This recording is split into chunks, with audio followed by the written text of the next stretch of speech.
Okay, so let's continue with the tutorial for the week number 6. And as you remember, the week number 6 was about the joining processes. If you go to the example for the calculation, you will find that we have something like 6 examples. We'll try to cover only the most important one for you, like the example number 1, which is about the density in the welding. We will check. I think I made this one. Just give me 1 second to check if I had it. Yep, I had this one ready. The other one is about the welding trouble speed. I did this one for you. And we're going to cover finally the power in the arc welding. And for tomorrow, I'm going to finish this one for you. Okay, so you can ignore this one. It's not going to be part of the quiz. So we have 4 examples, and I'm going to do each one for you individually. So let's start with the PowerPoint and start with the first one.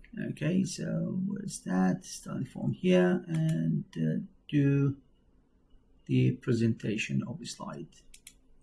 Sorry, my laptop is running quite slow. So we start with the example 29.1, which is going to be about the power density in the welding.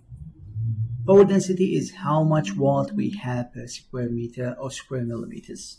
So basically, it's going to be the power of the welding divided by the area. As simple as that. Okay.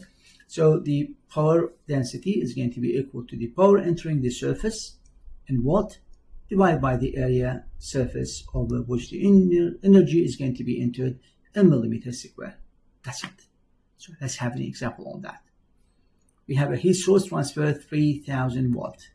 Now, simply, if I'm going to give you this question, I'm going to give you anything like misleading you, like what you can see here, that some of the items are not going to be used. So we have the power, 3000 watt. That's the total power. The heat impinging the surface of the circle area with the intensities varying inside the circle. So that's what we're going to have. Circle 1 and circle 2. So most of the heat will go to this small area that have the diameter of 5 millimeters. Okay. So 70% of the power is going to be transferred with this small circle. 90% is going to be transferred within the constant cycle of the diameter 12 millimeters. So the total is going to go through the 12 millimeters. 70% here, and that's leave about 10% to go here. Only 10% will be covered here. There will be 10% losses. 70% here, and 90% on the total. That means there will be 10% to be lost.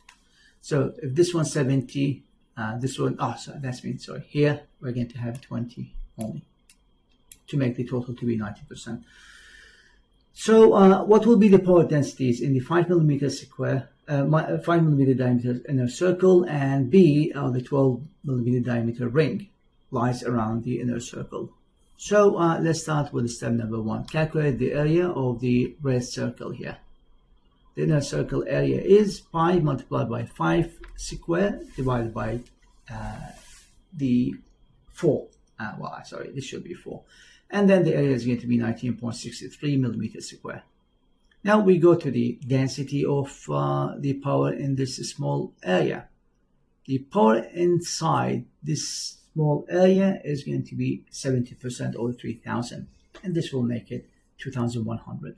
So just divide the 2100 by the 19.63, and we're going to have 107 watt per millimeter square.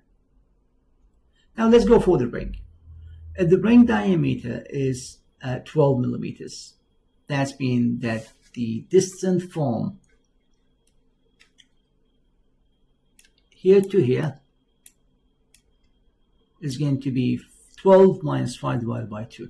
So we need to find what the area of the ring, that ring. So definitely it's going to be the area of the bigger circle minus the area of the smaller circle. And that's what we're going to do in the next step. Find the area of the ring outside the inner circle.